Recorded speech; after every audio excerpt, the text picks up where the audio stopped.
In this tutorial, I'm going to demonstrate how to create a simple set of working drawings for the Heirloom box project. Now, as you can see from this full assembly drawing, there is relevant detail here that gives us information about overall dimensions, but obviously because of the complexity of the project, some things are hidden, so we don't get enough information to be able to construct the project. Now, we could do some things here to see if we could get enough information on this one sheet. So one of the things that we could do is let's select this view here and right click on it, edit the view, and perhaps we could show some hidden detail. Now you'd have to ask yourself, does this actually help the situation or does it make it more confusing? So obviously now we can see information about the sliding tray, and we can also see some internal information to do with the lid and some of the internal features of the box, such as the sliding tray supports. But does it make it clearer to interpret, or does it make it harder to interpret? The other thing that we need to ask ourselves is, would we be able to fully dimension it on this screen here? And the answer to that is probably no. It gets too complicated. So that really doesn't help us. So if we go back to our original tutorial document, one of the things that you'll notice from the working drawing is I'm actually using my own template. So very quickly, I'll just show you how to get started with that. I actually do recommend making up your own template, and I'll just show you why. So if you just go to New Drawing Template, from scratch, the standard is ISO. There's different standards there, units, millimeters, and we're going to do it for an A4 sheet. Now this is the standard template that Fusion gives us, and this is the reason why I like to create my own template, because this title block down here takes up way too much space on the screen that we need, or on the page that we need. Furthermore, it actually has information, it requires information that's not particularly relevant.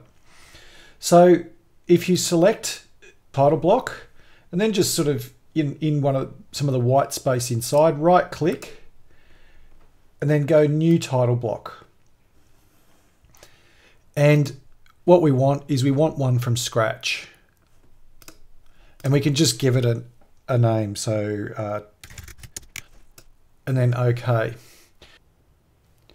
So in here we can use some drawing tools to create our title block. So you'll see up here we can create a 2-point rectangle. And if I go down to my border, click on the one corner and just hover over this end point here, this second corner, and we'll just go up. And what we want to do is we want to make it 10 millimeters high and 267 millimeters across. And there we go.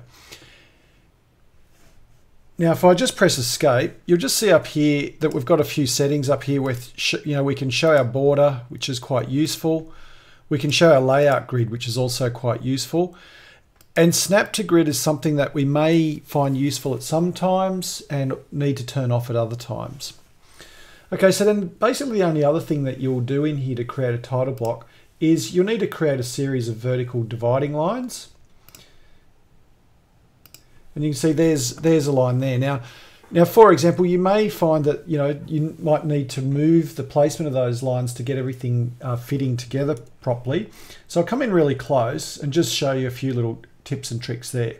So for example, I've just moved that line to a different location, and you can see it's just not quite lining up as well as it did before. And sometimes that's just to do with this snap to grid function. So sometimes it's worth actually turning it off.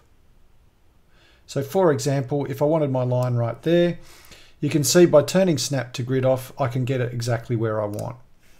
If I turn it back on and I need to move it over here, it's working fairly well, but doesn't necessarily always work so well.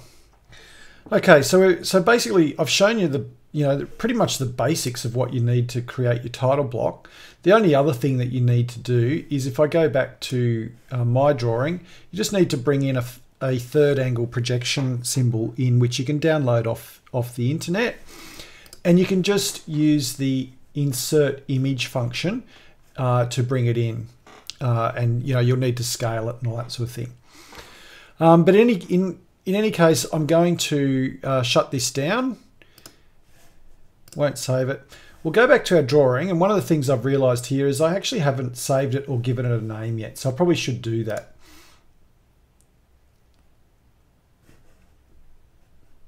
And there you go. It's called Heirloom Box Tutorial Drawing, which will do for me, so I'll just save that.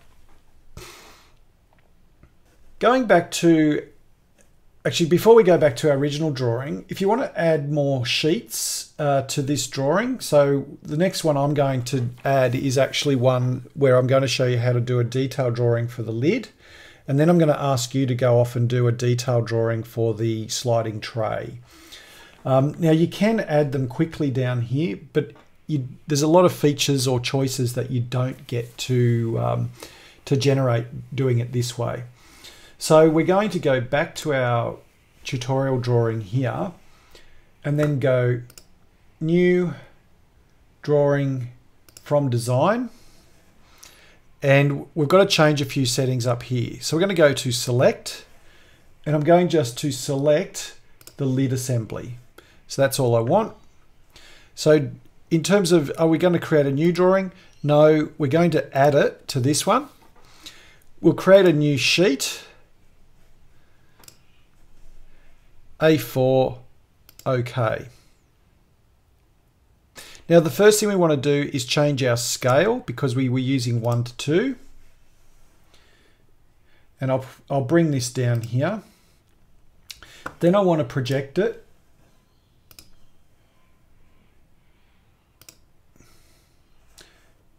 And then I want to have another one out here. There we go. So now I might just want to, change the placement a little bit on the page. And it's just a matter of working out now what detail we want. So for example, perhaps on this view here, we may wish to edit this particular view and put in some hidden detail. So this might help us to see what these pieces look like. It gives us a particularly good profile of the frame. So now we can put in just some simple dimensions. So go up to our dimension tool.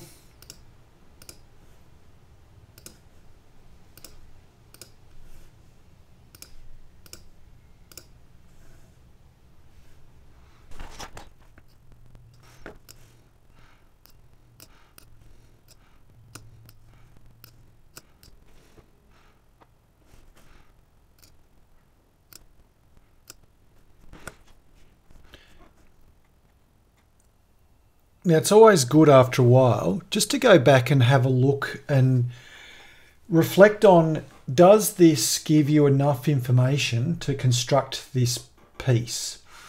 So for example, I might want to change this view here as well.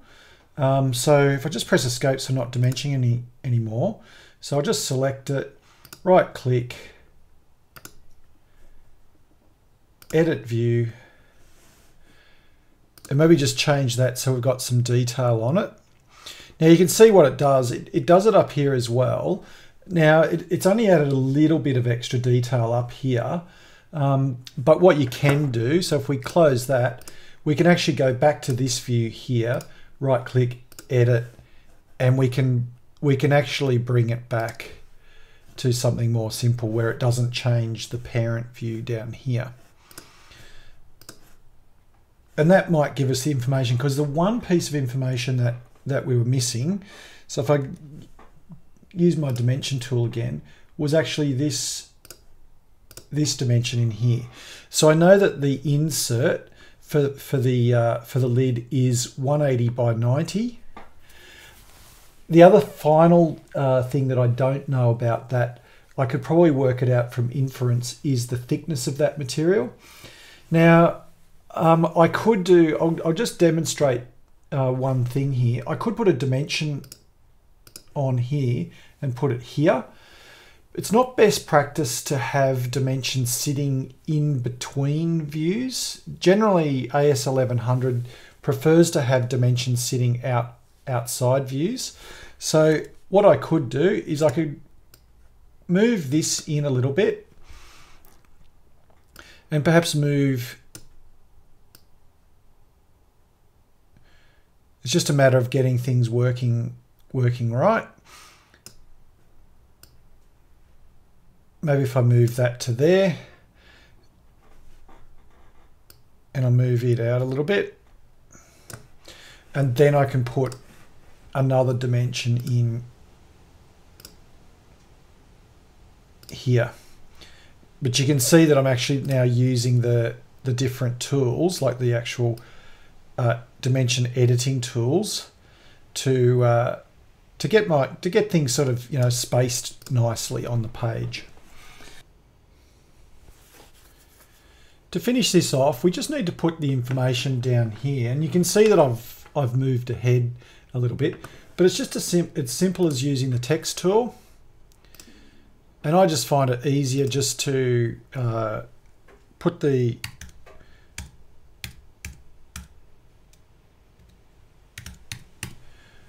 text in there, center it, and then once it's in there, then just align it fairly quickly and easily.